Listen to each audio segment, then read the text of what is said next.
ہم محمد مصطفیٰ صلی اللہ علیہ وسلم کے امتی ہیں. ایک ایک امتی کے لیے میرے نبی نے آنسو بہائے، خون بہایا. امت کے لیے درد مندی کو تو میں کیا بیان کروں. احد کی جنگ میں عتبہ بن ابی وقاص نے پتھر مارا، وہ پتھر آ کر آپ کے منہ پہ لگا، آپ سیدھا ایسے گرے. پیچھے کھڈا تھا، اس کا کنارہ گردن میں لگا، آپ بے ہوش ہو گئے، دانت ٹوٹ گئے، چہرہ زخمی ہو گیا، آپ بے ہوش ہوئے. صحابہ سمجھے آپ کا انتقال ہو گیا. ابو بکر، عمر، علی، طلحہ، زبیر، سعد بن ابی وقاص، سہل بن حنیف، ابو دجانہ، عباد بن بشر اور ابو قتادہ، یہ 10 آدمیوں نے آپ کو گھیرے میں لیا ہوا تھا. 10 آدمیوں نے آپ کو گھیرے میں لیا ہوا تھا. 10 کے 10 کی چیخیں نکل گئیں کہ اللہ کے نبی شہید ہو گئے. تھوڑی دیر کے بعد آپ کو ہوش آیا، آپ نے آنکھ کھولی تو انہوں نے موقع کو غنیمت جانا کہ یا رسول اللہ ان کے لیے بد دعا فرمائیں. تم بدلہ لینا اپنی بہادری سمجھتے ہو، میں تمہیں معاف کرنا کہتا ہوں. اپنی بہادری بناؤ، معاف کرنا بہادری بناؤ، جھک جانا بہادری بناؤ، بیٹھ جانا بہادری بناؤ، جھک جانا دلیری بناؤ. دونوں یا رسول اللہ، سب بولے یا رسول اللہ ان کے لیے بد دعا فرمائیں جنہوں نے آپ کا یہ حال کر دیا. میرا نبی ہاتھ اٹھا رہا ہے اور صحابہ سمجھ رہے ہیں کہ اب قریش بندر بنے، اب قریش خنزیر بنے، اب ان پر آگ کی بارش ہوگی، اب ان پر پتھروں کی بارش ہوگی، اب ان کو زمین نگل جائے گی، اب ان کو اللہ کے فرشتے اڑا دیں گے. ہاں ہاں ہاں ہاں، تم اس کے امتی ہو. تم کس کے امتی ہو؟ تم اس کے امتی ہو جس نے دانت توڑوا کے، چہرہ زخمی کروا کے، بے ہوش ہونے کے بعد اپنے جانی دشمنوں کے لیے دعا کی. اپنے جانی دشمنوں کے لیے کیا کہا؟ اللہم اغفر لقومی فإنہم لا یعلمون. یا اللہ میری قوم کو معاف کر دے، انہیں میری خبر نہیں ہے.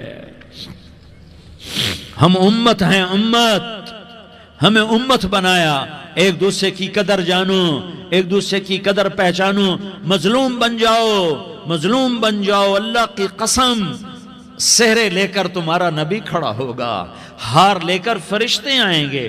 پھولوں کے ہار موت کے وقت دیکھو گے، پھولوں کے ہار موت کے وقت دیکھو گے. اور محمد مصطفیٰ کو اوپر عرشوں پہ ملاقات کا منتظر دیکھو گے، اور اللہ کے عرش کے دروازوں کو اپنے لیے کھلا ہوا پاؤ گے. اور اللہ تم سے کہے گا میرا بندہ میں تجھ سے راضی ہو گیا، جا میری جنت تیرے لیے ہے، جدھر جانا جاتا ہے چلا جا.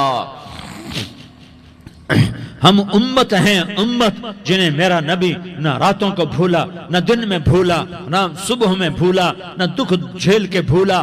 دنیا سے جانے کا وقت آیا، جبریل نے آ کر پیغام سنایا کہ موت کا فرشتہ دروازے پر ہے.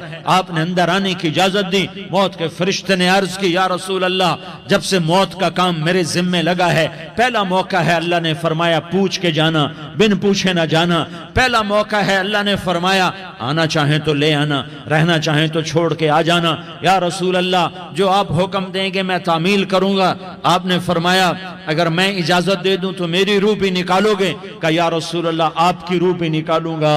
ہائے آپ نے جبریل کو دیکھا. جبریل تو کیا کہتا ہے؟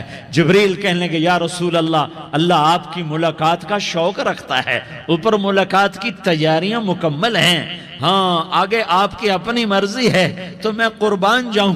میرے نبی نے یہ نہ کہا تو میری فاطمہ کا کیا بنے گا، میرے علی کا کیا بنے گا، میرے حسین کا کیا بنے گا جس کا شہید ہونا میں اپنی آنکھوں سے دیکھ رہا ہوں. آپ نے کہا میں دیکھ رہا ہوں ایک کتا میری اولاد کا خون چاٹ رہا ہے. حسین کے لیے دعا نہیں کی ہے، حسن کے لیے دعا نہیں کی ہے، علی کے لیے دعا نہیں کی ہے، فاطمہ کے لیے دعا نہیں کی، اہل بیت کے لیے دعا نہیں کی. ان کو اللہ کی تقدیر پہ چھوڑ دیا. سب سے بڑے دکھ اہل بیت نے دیکھے ہیں، سب سے زیادہ درد اہل بیت نے جھیلے ہیں، سب سے زیادہ قربانیاں اہل بیت کی ہیں.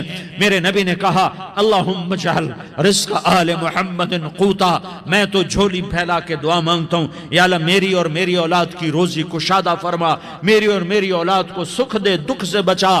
سنو تمہارے نبی نے دعا کی، یا اللہ میری اولاد کی روزی تنگ کر دے، میری اولاد کی روزی تنگ کر دے، میری اولاد کا رزق تنگ کر دے، تاکہ میری امت روٹی پہ ایک دوسرے کا گلا نہ کاٹے، میرے گھر کو دیکھ لے کہ میرے گھر کے چراغ بجھے ہوئے ہیں، چولہے بجھے ہوئے ہیں۔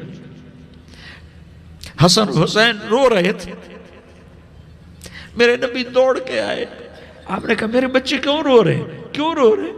کہا یا رسول اللہ بھوک کی وجہ سے رو رہے ہیں، کھانے کو کچھ نہیں۔ کہ مجھے حسن پکڑا۔ کیا طارق جمیل کی اولاد حسن حسین سے زیادہ قیمتی؟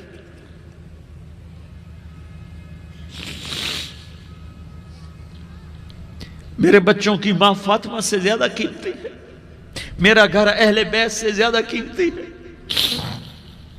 آپ نے کہا مجھے حسن پکڑا، حسن کو پکڑایا، کوئی گلہ نہیں کیا علی کا کہ تو میرے بچوں کو کھلاتا نہیں، اپنی زبان مبارک کو یوں حسن کے منہ میں ڈالا، انہوں نے چوسنا شروع کیا، چوستے چوستے چوستے چوستے وہ مسکرانے لگے، اندر سے شہد جیسی چیز اللہ نے نکالی اور حسن کا پیٹ بھر گیا۔ کہا مجھے حسین پکڑا، پھر حسین کو پکڑا اور دونوں ہاتھوں میں لے کر اس کے منہ میں ڈالا، اپنے زبان مبارک کو ڈالا، وہ چوستے چوستے چوستے چوستے سیراب ہو گئے۔ اے اللہ میں ان سے پیار کرتا ہوں، تو بھی ان سے پیار فرما، اور جو ان سے پیار کرے ان سے بھی پیار فرما۔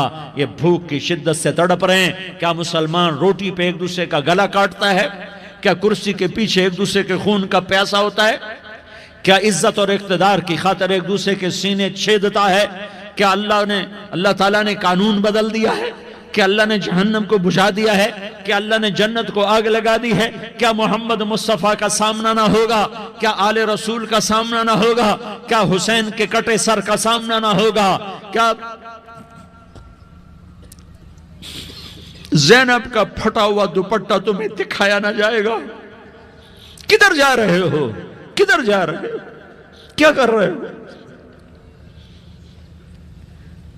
کس کا سامنا ہونے والا ہے؟ ہاں میرے نبی نے جبریل تو کیا کہتا ہے کہ یا رسول اللہ آپ کی ملاقات کے شوق میں ہے، تو آپ یوں کہتے پہلے میرے حسین کا مسئلہ حل کر، پہلے میرے حسن کا مسئلہ حل کرواؤ، پہلے میرے علی کا مسئلہ حل کرواؤ، پہلے میری فاطمہ کا مسئلہ حل کرواؤ۔ نہیں، آپ نے کہا جبریل او سنو میں کیا کہہ رہا ہوں۔ آپ نے کہا جبریل واپس جاؤ اور میرے اللہ سے پوچھ کے آؤ میرے بعد میری امت کے ساتھ کیا کرے گا، میرے بعد میری امت کے ساتھ کیا کرے گا۔ جبریل واپس گئے، موت کا فرشتہ کھڑا رہا، جبریل جواب لائے، یا رسول اللہ فرما رہے ہیں کہ اے میرے محبوب تیرے بعد تیری امت کو تنہا نہیں چھوڑوں گا، امت کو موت پر یاد رکھا ہے۔